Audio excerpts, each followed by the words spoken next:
दोस्तों, सूर्यास्त हो जाने पर रात के समय हनुमान जी ने अपने शरीर को छोटा बना लिया। वे बिल्ली के बराबर होकर अत्यंत अद्भुत दिखाई देने लगे। प्रदोष काल में हनुमान जी उछलकर उस लंकापुरी में घुस गए। लंकापुरी के भीतर जाकर हनुमान जी ने उस नगरी में चौड़े और विशाल राजमार्ग देखे। राजमार्ग के किनारे कतार से बड़े बड़े महल बने हुए थे।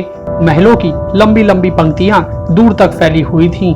भयंकर बलशाली निशाचर उस पुरी की रक्षा कर रहे थे। वह नगरी गंधर्व नगर के समान रमणीय प्रतीत होती थी। हनुमान जी लंका नगरी का पूर्ण अवलोकन करके पुरी में प्रवेश करने लगे।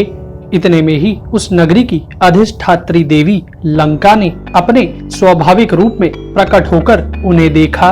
लंका का मुंह देखने में बड़ा विकट था। वह हनुमान जी के सामने गर्जना करती हुई उनसे इस प्रकार बोली, वंचारी वानर, तू कौन है और किस कार्य से यहाँ आया है? तब हनुमान जी ने उससे कहा कि तू मुझसे जो कुछ पूछ रही है उसे मैं ठीक ठीक बता दूंगा, किंतु पहले यह तो बता तू कौन है जो इस प्रकार मुझे डांट रही है। हनुमान जी की यह बात सुनकर लंका कुपित होकर कठोर वाणी में बोली, वानर, मैं स्वयं ही लंका नगरी हूँ, अतः सब ओर से इसकी रक्षा करती हूँ। मेरी अवहेलना करके इस पुरी में प्रवेश करना किसी के लिए भी संभव नहीं है। आज मेरे हाथ से मारा जाकर तू प्राणहीन हो इस पृथ्वी पर शयन करेगा। लंका की यह बात सुनकर हनुमान जी ने उसे जीतने के लिए पर्वत के समान वहां खड़े हो गए और उससे बोले, मैं इस लंका नगरी को देखने के प्रयोजन से यहाँ आया हूँ। भद्रे, इसे देखने के लिए मेरे मन में बड़ा कौतूहल है। इस पुरी को देखकर मैं जैसे आया हूँ उसी तरह लौट जाऊंगा। यह सुनकर लंका ने बड़ी भयंकर गर्जना करके हनुमान जी को बड़े जोर से एक थप्पड़ मारा। तब हनुमान जी ने क्रोध में बड़ी जोर से सिहनाद करते हुए उस लंका को एक मुक्का जमा दिया। उसे स्त्री समझकर हनुमान जी ने स्वयं ही अधिक क्रोध नहीं किया, किंतु उरा लघु प्रहार से ही उस निशाचरी के सारे अंग व्याकुल हो गए और वह पृथ्वी पर गिर पड़ी। यह देख हनुमान जी को उस पर दया आ गई। तब लंका हनुमान जी से बोली, महाबाहो, प्रसन्न होइए, मेरी रक्षा कीजिए, मेरे प्राण न लीजिए। वीर वानर, मैं स्वयं लंकापुरी ही हूँ। आपने अपने पराक्रम से मुझे परास्त कर दिया है। वानरेश्वर, मैं आपसे एक सच्ची बात कहती हूँ। साक्षात ब्रह्मा जी ने मुझे जैसा वरदान दिया था वह बता रही हूँ। उन्होंने मुझसे कहा था, जब कोई वानर तुझे अपने पराक्रम से वश में कर ले तब तुझे यह समझ लेना चाहिए कि अब राक्षसों पर बड़ा भारी भय आ पहुंचा है। सौम्य, आपका दर्शन पाकर आज मेरे सामने वही घड़ी आ गई है। ब्रह्मा जी ने जिस सत्य का निश्चय कर दिया है उसमें कोई उलट फेर नहीं हो सकता। अब देवी सीता के कारण दुरात्मा राजा रावण तथा समस्त राक्षसों के विनाश का समय आ पहुंचा है।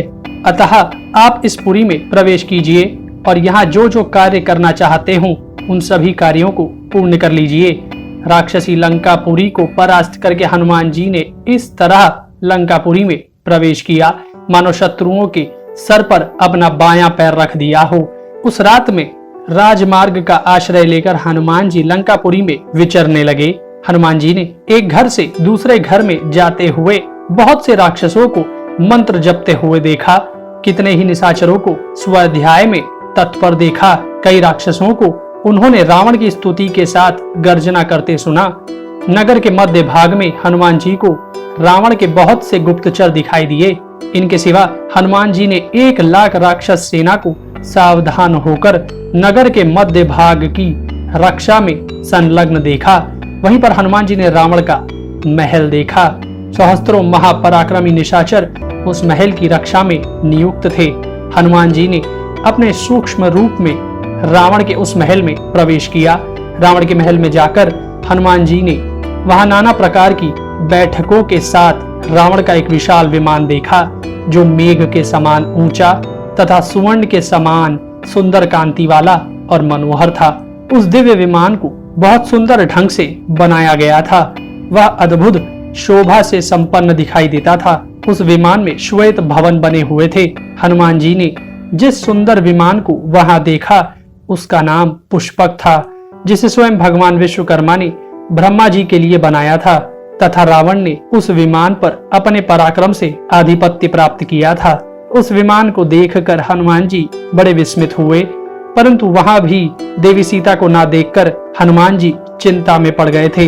देवी सीता की खोज करते हुए हनुमान जी रावण के उस महल में चारों ओर चक्कर लगाते रहे और एक ऐसे सुंदर ग्रह में जा पहुंचे जो रावण का निजी स्थान था।